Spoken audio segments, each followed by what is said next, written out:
My topic for this presentation is regulations of genes in pharmacodynamics. So the main reason for choosing this topic is it's a very interesting topic, and also for someone who is studying pharmacology, I understand most of the language being used on this research paper, and it's a very short piece of work to understand. I'm not going through all the words on this page, I'm just going to go through the important ones like pharmacokinetics, pharmacodynamics, drug metabolism, what HFD means and what the LFD means, because we're going to see quite a lot of that in this research, and also the DME and the cytochrome P450. So what are pharmacokinetics? Well, pharmacokinetics are the study of what the body does to drugs over a period of time, and pharmacodynamics is the study of what drug does to the body over a period of time as well. Drug metabolism is the process by which the body breaks down and converts medication into active substance, and cytosine P45 are enzymes which are essential for metabolism of medication. Although there are more than 50 of these, 6 of them currently just are the main one. 6 of them are very significant, and the 2 most important of these are the CYP3A4 and the CYP2D6.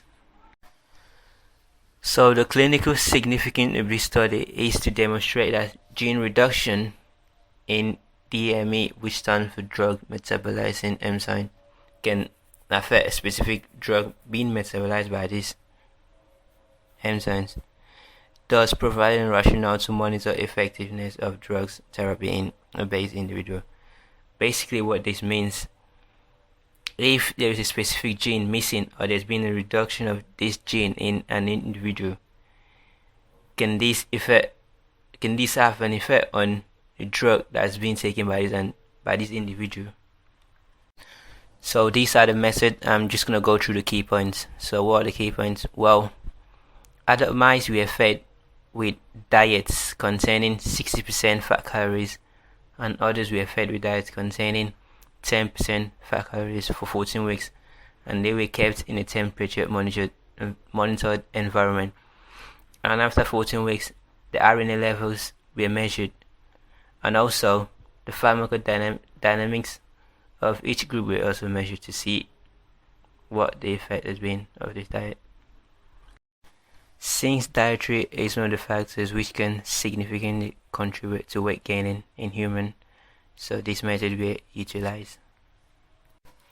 So these are results. What can we notice? Well, the expression of key phrase 1 of the DME, which stands for drug metabolism enzyme, we're 60%, 5%, 6% down in the liver of the mice which were fed high fat calories. As we all know, whenever a specific drug has been taken, it goes through the liver depending on route of administration.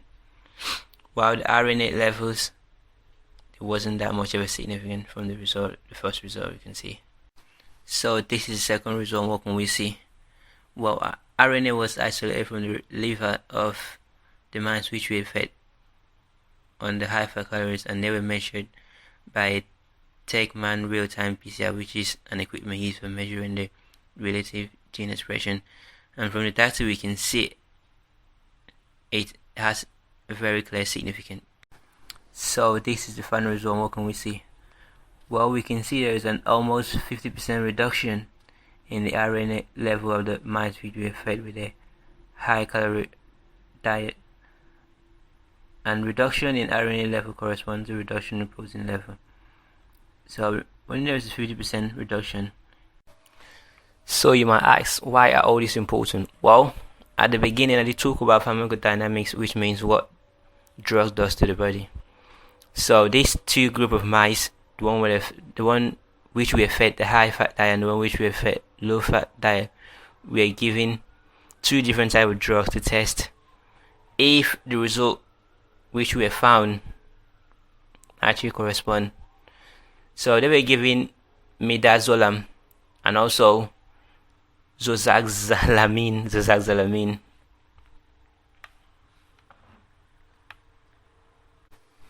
And these 2 drugs are sleeping pills, and the time they slept were measured, And what can we see from the table? Well, we can see the low-fat diet had less sleep, while the high-fat diet had more sleeping time on midazolam.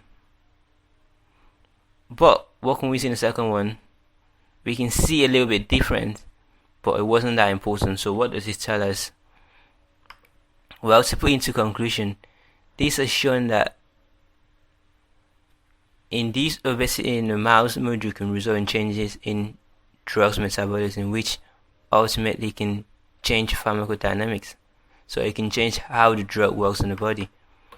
And also, this study has shown that obese patients may respond differently to drugs